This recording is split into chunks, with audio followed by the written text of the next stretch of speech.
pictures from a magazine. Been looking for the answer ever since we were 17. Hi guys, welcome. We just wait a minute or so to actually wait for everyone to actually come in. So if you guys can hear me, do type yes in the comments below, or actually mention where are you guys from. Are you guys from PJ? Are you guys from Subang Jaya? Are you guys from Puchong? Do let me know in the comments. Or are you from Singapore? Which part of Singapore are you from?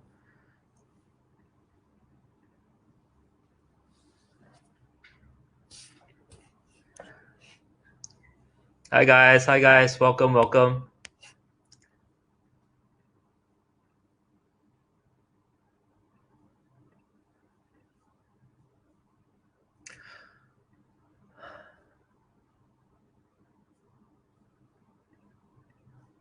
All right. So welcome guys, and thank you so much for actually joining us on a Wednesday evening. Thanks for actually taking the time to actually come tune in with us today. So as you all might have already known, I'm Jonah. I'd like to welcome you guys to our series of interviews to inspire aspiring entrepreneurs. The reason I run these interviews is so that I myself can network from leaders from their respective industries about their stories, experiences, and how they bring their business to the next level.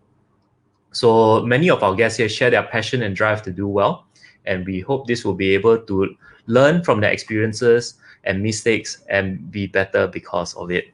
So in today's session, right, we have Seelan, who is the founder of JS Partners. She is a chartered accountant with over 20 years of experience, graduated from Monash University with a Bachelor of Commerce, Business and Commerce, a qualified member of CPA Australia, a member of Malaysian Institute of Accountants, and a member of Chartered Taxation Institute of Malaysia. So today, right, we'll be talking about Jeannie about what motivates her to help SMEs manage their finance, their corporate affairs, and tax implications for entrepreneurs looking to start up. So just before I invite Jeannie on, I do hope you guys can support this session by sharing this to people whom you think might benefit from this. And if you wish to connect with like-minded individuals who want to learn to grow as an entrepreneur, do join us on our Passion to Profits Facebook group and also our 100X Connecting Entrepreneurs group. This is where we'll have 2 sessions every single night from 9 p.m. till late. And there will be multiple speakers talking about everything from health, wealth to relationships, all for free. So the link for these various groups will all be in the comment section below. So actually do tune into the very end, yeah, because Jeannie will actually be doing a special Christmas giveaway to our live audience here. So without further ado, let's now welcome Jeannie, and we'll now learn from her on how we can improve on our taxes. Hi, Jeannie. Hi, Jonah. How are you doing? Very good. Thank you for actually agreeing to do this interview with us on a Wednesday evening. How have you been? Yeah, no problem at all. Yes, thanks for having me on your show. No worries. Yeah, very happy to have you on. So just before we continue, we actually like to welcome some of our guests from Facebook. So we have Alfred, we have King Fai, we have Thomas. Hi, Thomas. We have Singwei. We have Yvonne, right? Thank you so much, guys. Thank you. We have Karine. Hi, thank you so much for actually tuning in, guys. Yeah, that's right. Yeah. So do tell us more about yourself, Jeannie. How you actually grew up, and what motivates you to actually help SMEs with their corporate affairs? Well, I love what I do, basically, because, it's good to, for our clients, especially who have started from incorporation, it's nice to see them grow, and I like to help them with their finances and their, tax planning and, how they manage the whole works, because we're a one-stop company that provides incorporation, audit, tax, accounting, payroll services as well.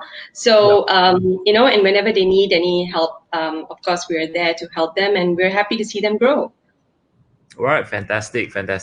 So is there a story why you actually started in this industry? Like, is there a background story, like before you actually became an accountant, or you actually knew about what you wanted to do before you actually became an accountant?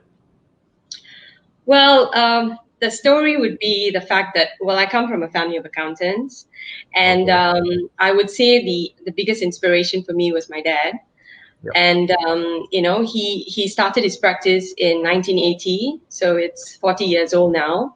And he started with a one-man show, and watching him thrive and build his practice was something that, of course, inspired me, and I wanted to follow his footsteps eventually. And so I eventually opened JS Partners as well. But I, of course, started off with him in the year 2000. We're still together, of course, we work together. And so he's definitely my inspiration and the reason why I even, became an accountant in the first place. So yeah, lots of his stories and guidance along the way. All right, fantastic. Thank you for actually sharing about your father. I think for us, like even myself also, fathers play a very important role in my career. I'm actually from a second generation business as well in property Right. development, so I can somewhat relate to yourself and how you actually like work together with your dad to actually bring your business to the next level, right? That's So all. thanks for sharing. Thanks for sharing, Jeannie. So to all of audience here, do actually try to tune in to the very end because Jeannie will actually be giving a special giveaway to all audience who actually tune in to the very end, right, Jeannie? That's right. Yes, that Yeah, would be yeah. a giveaway. Yeah. So this Especially for Christmas. Yeah, that's right. mhm. Right, right. So now I have a question for you, Jeannie. So I Yeah. believe you are proud you actually have this 5 a.m. club thing that is actually going on right now. Like a lot like for myself, I find it very tough waking up in the morning, especially at 5 a.m. Do tell more about this to our audience and how waking up at 5 a.m. Changes your life for the better. Okay. Well, to begin with, I've always been an early person, but it was not 5 a.m. It was 6 a.m.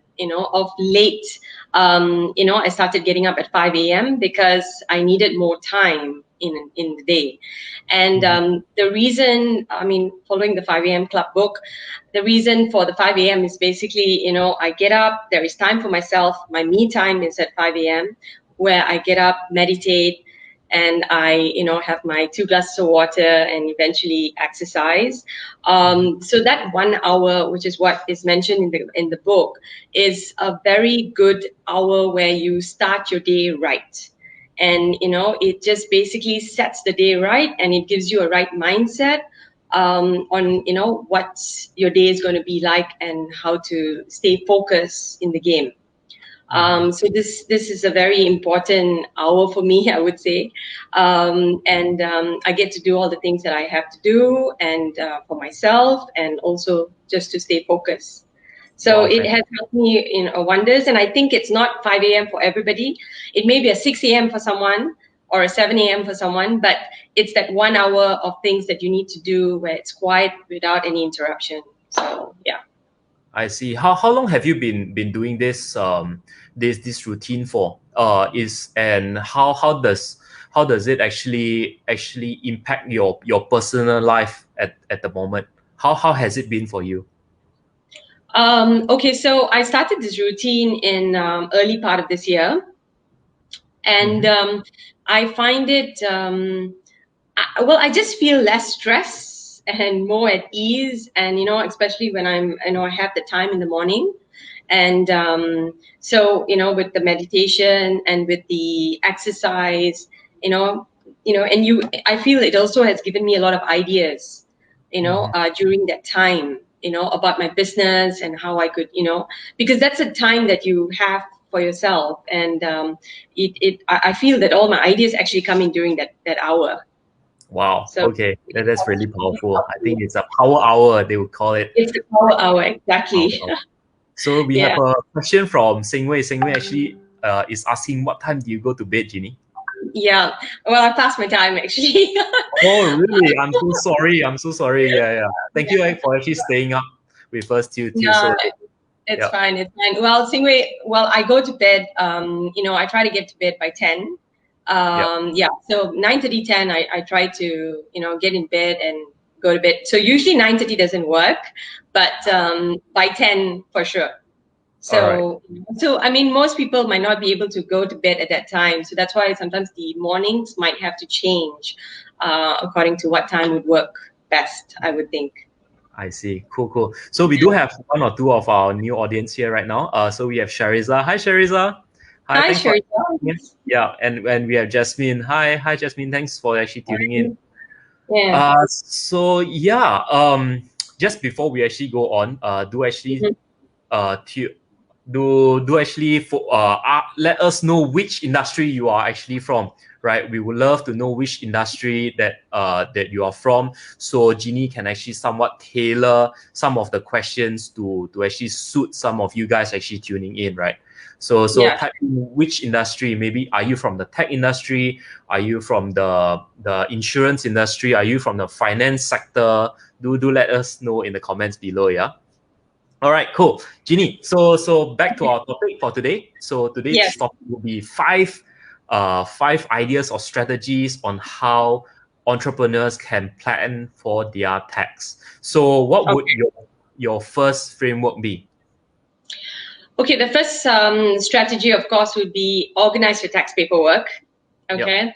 and get a head start and avoid the last minute rush. Okay, so if it's 31st December is your year end, make sure because you have 6 months for companies to file your accounts, or if it's personal, of course, 30th April or 30th June if it's business.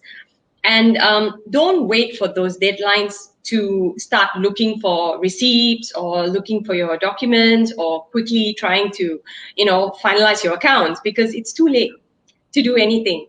So, while the accounting year is happening on a monthly basis or a quarterly basis, whatever suits your business and how active it is, that's the time to actually compile and start, keeping everything up to date. Because of course, when you get nearer to deadline as well, most times they forget what happened, what transpired, where's the receipt? Oh, I thought I had the receipt, but it's not here now. Those kind of things will happen. And, so it's always good before the 31st December, make sure you've got everything. And even the receipts that you haven't got, you can still ask from the supplier, could you please give me that computer receipt that I bought the computer from, I've lost it or misplaced it. So it's not too late.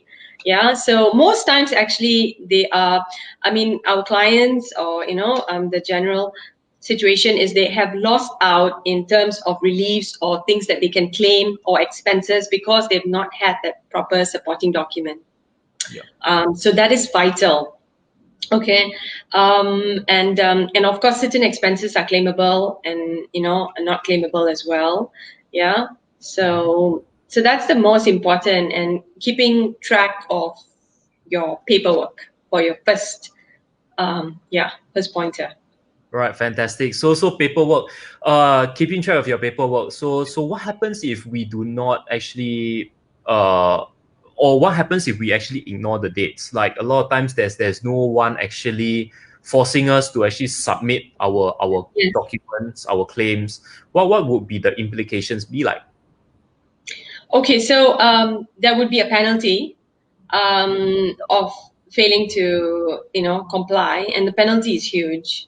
Okay, so we're talking about 45% to 100% of the taxes that you need to pay. Yeah. Even if it's 1 day late, 24 hours late, and no excuses usually would be entertained. So when it comes to tax penalties, I would advise please be on top of things, because it's not worth paying those penalties. I see. That's true. That's true. For myself, I actually like what you actually mentioned. Before the end of the year, I'll actually look through my expenses and actually get the receipts, and from there you will actually see what things that you have yet to claim or you have yet to contribute to. Say for example, your tax your EPF contribution hasn't reached its target of maybe Target, yes. 4,000, right? Yeah, Mhm. by the end of the 31st December. Before then, you actually still can make your contributions. Then not until like after the year has passed, and then you're like, oh, I forgot about my PRS. I Yes, forgot about my taxes, right? exactly. Your PRS and your SSPN or whatever is required, or even now with the with the computer and the Panjana, extra reliefs. Yeah. So that is So advisable. so great. So we have a few questions from our audience. Sengyu actually mentioned he's from accounting and finance. Great. Right. Yes. Yeah. So Megan actually said that supporting documents is a sensitive word for auditors, right? And Mm. we have Nina in the house. Hi Oh, Nina, thanks for wow. actually Hi, tuning Nina. in. Yeah. So I think this Vida actually meant about not actually submitting in time. Yes, that's right. Yeah. Besides our first framework, organize our tax paperwork. What would be our second framework? Okay, so the second framework would be understanding your qualified expenses, qualified deductions, and credits. Yeah. So, of course, if you have unabsorbed losses, sometimes when you start off a company, you would have, you would have had losses for the first year or the second year. These losses can be, claimed and deducted from the profits that you make in the third year, for instance. Okay. So, from then you can also plan your business and, tax plan and tax estimate as well, the future. Of course, in terms of expenses, there are some expenses that are claimable and some are not. So, for instance, entertainment, you would have 50% claimable. And then you have your staff welfare, which is also considered, you might take them to a restaurant, but because it's staff, that is 100% allowed. So Yeah. depends how you classify the expenses. If you put it together with entertainment, it may be just automatically taken as 50% disallowed. But if you categorize it well, so therefore you should have a good accountant or someone who is aware of the tax laws, so that the classification is also done properly. I see. So that's important. Yeah. So about the classification, say for example, I do have certain parts where, like, say for example, your touch and go claim.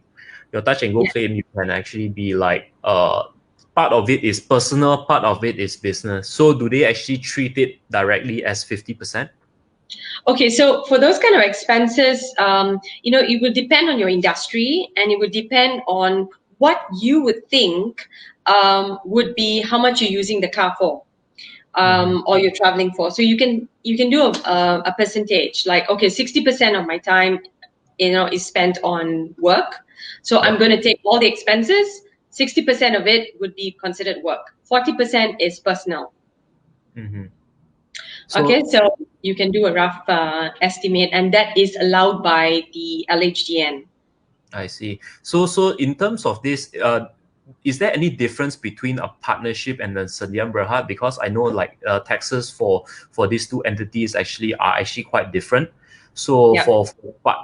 this one that you mentioned, is it for a sole proprietorship, or is it for a Sendian Berhad, or the Sendian Berhad actually work very differently from how a partnership works? Okay, so the one for that particular claim, like the touch and go, as you mentioned, Yep. it could apply for the sole proprietor, and it could apply for the Sendirian Berhads as well. Okay, for those expenses. Okay, so which means that because the sole proprietor would also be running his business and also be running his own personal life, so he can segregate the expenses accordingly as well, based on that percentage that I mentioned. I see. Okay, cool. So to all our audience here, if you guys have any questions, your phone has no data connection. So if you guys have any questions, do actually type in the comments below. Yeah, sorry, my phone actually went off. Not sure why. Do type in the comment section about any questions you have for Jeannie. So now we have actually covered qualified deductions and credits. What is your third framework for tonight? Okay, the third framework would be understanding the tax laws. Okay, now this is regarding reliefs. Okay, so as we mentioned, on the first point as well, if all the reliefs, the extra reliefs under Panjana, these things were announced during the course of the year. Personal taxes are based on a calendar year basis. So, you've just got a few more days to find out all the reliefs that you need to be able to claim. And, if you need to buy a computer, go ahead and buy a computer, because why not? If it's going to reduce your final taxes, and, it would, be of good use to you as well. So, so it's good to know all the expenses and the reliefs. And of course, the next one will of course be dividends. Yeah. So dividends are issued after the company has already paid its taxes. Yeah. And dividends is single tier. It doesn't have to be declared. So for instance, if you're earning a certain amount of income, and you think that, okay, that might require a tax agent to help you plan it, but between the dividends and your remuneration, you can actually play around with the in terms of reducing your overall taxes as well. Something that can be looked at. So if you pay company tax, it's not all bad. You can issue dividends after that, because if there's no taxes, you can't issue dividends, and you need to have a retained profit as well in order to issue a dividend. Yeah. So that's one. And of course, the rates of taxes. Yeah. When it's personal, you have your 0%. It's a gradual rate of taxes. So you have your 0%, your 30%. The high earners above 2 million income, they'll be paying 30% for 2020. It was 28 last year. Now it's jumped up. So that's going to, be a bit of a bummer. But and for the company, for the Sdn Bhd, of course, you have your 17% tax rate, which is at 600% chargeable income. So so you need to know how to manage these tax rates and plan accordingly, depending on your structure. I see. So for example, say we are in the insurance industry, right? How do we and maybe these people who are actually in the industry, they earn an annual income, and mainly it's for themselves. How would you actually categorize this? Would you actually set up a separate Sdn Bhd, and then from you get the company to pay that your own company, and then the company will actually pay you back to actually save on certain taxes, instead of you actually paying the full amount in terms of tax, because personal taxes are actually higher than company tax. Is that correct? Yeah. Yeah. So now, okay. So in terms of, well, we get a lot of these questions as well. When should they move to a Sdn Bhd? Or whether they should open a Sdn Bhd or a sole proprietor? Because of course, maintaining a Sdn Bhd, there is cost to it. My dad will always say it's like bringing a baby to the world. And even if you're not having any activity, you still need to, they will say, oh, it's dormant, so I don't have to file accounts, or, I don't have to do anything. No, you still have to, you have your yearly compliance that needs to be done. And, eventually, if you really want to